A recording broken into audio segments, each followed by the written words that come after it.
መንግስቲ ኤርትራን ስድራ ስዋኣት ወርሓዊ ክፍሊት ክገብር ቅድሚ 15 ዓመታት ብዝወሰነዎ መሰረት ዛጊት ልዕሊ 4.6 ቢልዮን ናቕፋ ከም ዝኸፈለ ሚኒስትሪ ዒን ማሕበራዊ ድሕነትን ገሊጹ።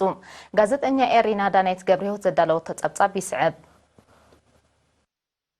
ኣብቲ ሚኒስትሪ ዳይሬክተር ጨንፈር ድሕነት ስድራቤት ስዋኣት ኣቶ ዘርኣይ ተኽልኣብ ብምኽንያት 20 ሰነ ምስ ኤሪና ኣብ ዘካየዶ ቃለ ምሕትት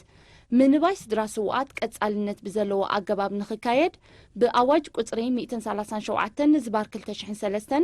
ካብ ወርሒ ጥሪ 2004 ንነፍሲ ወከፍ ስውእ ወርሓዊ ብሕሳብ 500 ናቕፋ ክኸፍል ከም ዝጀመረ ነዚ ድማ ዓመታዊ ኣስታት 350 ሚልዮን ናቕፋ ካብ ካዝና መንግስቲ ወጻኢ ከም ዝግበር አብሪሁ መጀመርያ ኣብ 1994 ሓደ ኣዋጅ ኣውፂኡ ነፍሲ ወከፍ ስውእ ወይ ስውእቲ 10,000 ብር ከፊል ነይሩ ድሕሪ እዚ ሓደ ግዜ ተዋህበ ናይ ቀዳማይ እግራ ሓገዝ ወራር ወያነ ቀልጢፉ ስለ ዝመፀ ንሉኣውነት ሃገር ኣብ ምክልኻል ዝወደቑ ጀጋኑ ስለ ዝተኸፍሎ ንቁፅሪ ተኣለይ ስድራቤት ስዋኣት ከዓ ኣዛይድዎ ብኡ ደረጃ ድማ ጾር መንግስቲ ከቢዱ ማለት እዩ መንግስቲ ንምንባይ ስድራቤት ስዋኣት ቀጻልነት ዘለዎ ኣገባብ ንምፍታሕ بمسرة أواج تبصرة بسوات قطر 37 كلتاشن سلستن كاب حادة تري كلتاشن 4 بمجمر ورحاو بحساب نقفا حموش رميت النفسكف سوء ويسوءتي حاجوز نسدرا بسوات يقصلوا الله إذ مدد المتبار من قست عامتاوي نقفا 350 مليون الناس اللي يكايدوا الله بزيكازي منغستي أبرئستي بسرع زخفلو ورحاو دبس نأستات 17,000 أزيوم تقوما سدرابي سوات لعلي 144 مليون نقفا دقف كم زقبرة زتقساقاتو زرعي كفريا عقمي كم زلون بمصنعتي نزترقاقزات سدرابيتات سوات ون بعينت نايمت ياس مدباتن سلطناتاتن كم زتقبرها فليتوم تقومات عن سواتن دك سواتن كسرها وي كفريا نزقلا عقم زلون دما قبل اللي تزخفل ورحا ودبس بعين استتعاس الله متعاسي تفالي خون خل تريت تلبقي كارو جمال مترن أسنقدي وذاته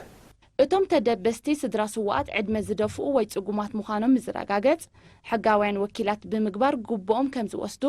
ወይ ድማ ተንቀሳቐስቲ ከፈልቲ ጉጅለታት ብምቋም ናብቲ ዘለውዎ ብምኻድ ከም ዝከፈሉ ከም ዝግበር ሓቢሩ መንግስቲ ንስድራ ስዋኣት ወርሓዊ ደበስ ክኸፍል ምስ ጀመረ ኣብ ዜጋታት እውን ከነበርክት ኣሎና ዝብል ስምዒት ፈጢሩ እዩ ዝበለ ኣቶ ዘርኣይ ኣብ ውሽጢ ሃገርን ወፃእን ዝነብሩ ዜጋታት ብውልቂ ብማሕበራትን ኮምን ገንዘባዊ ኣበርክቶ ካብ ምግባር ሓሊፎም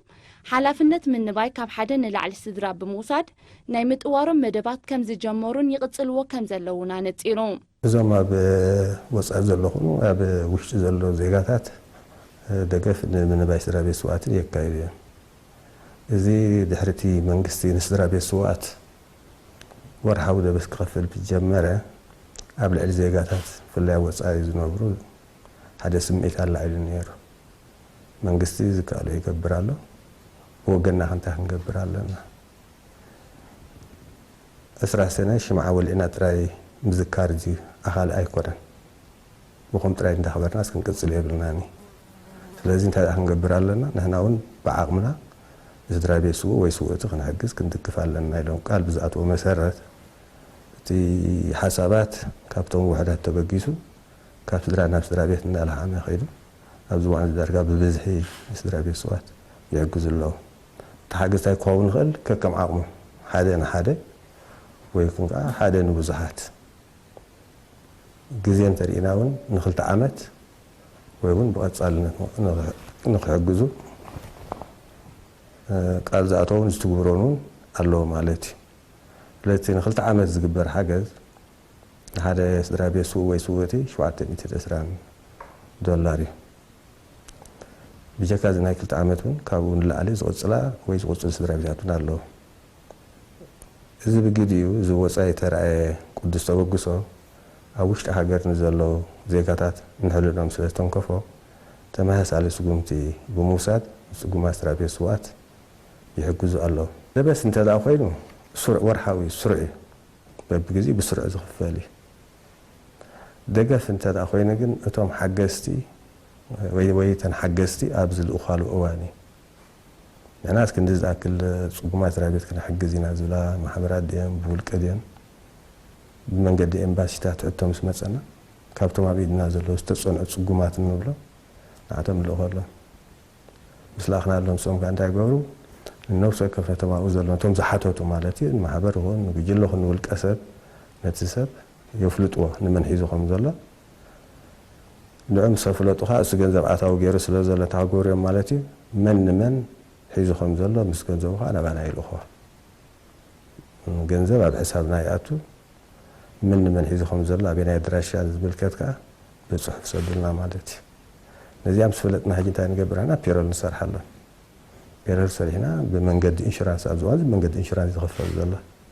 بمنقد إنشرانس أبيلها أنا أبتز ملكوته زيقا يبتصح مالتي بزيكازي ببخبابيون سدرا سوات عم حرسن مئكاب مهرتن كم اون متسقان منبرا أبايتن دقف كم زقبر إذا دما أبتم سدرا سوات زفترو حابنن حلنا وحيلن بقليل كم زيت أمت قليتهم نبرت من محدارات كابي 010203 كتما باطع صقما سدرا سوات نمحجاز بزوصدو تبقسو 262 شحن 500 نقفا بموصا ل 27 سدرا سوات سدرا بيتات النفس وكفن 6 شحن نقفا حجز أبركيتهم ህዝቢ ከተማ ባጽዕ ነዚ አበርክቶ ዚ ዝገበረ ብምሕብሓብ ስድራ ስውኣት ሓላፍነትና እዩ ብዝብል ቴማ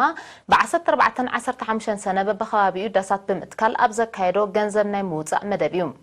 ኣመሓዳሪ ከተማ ባጽዕ ኣቶ ሃይለ ኣስፋህ ኣብ ዘስምዖ ቃል ሰማዕታትና ብግብራው ተበግሶ ንምድባስ ካብ ነዊሕ ግዜ ኣትሒዙ ብደረጃ ከተማን መምሕዳራት ካብን ኮሚቴታት በመቃም ክስራሓሉ መጽንሑ ብምሕባር ተሳትፎ ህዝቢ ብዘረጋግጽ መንገዲ ብዝሓየለ ምትግባሩ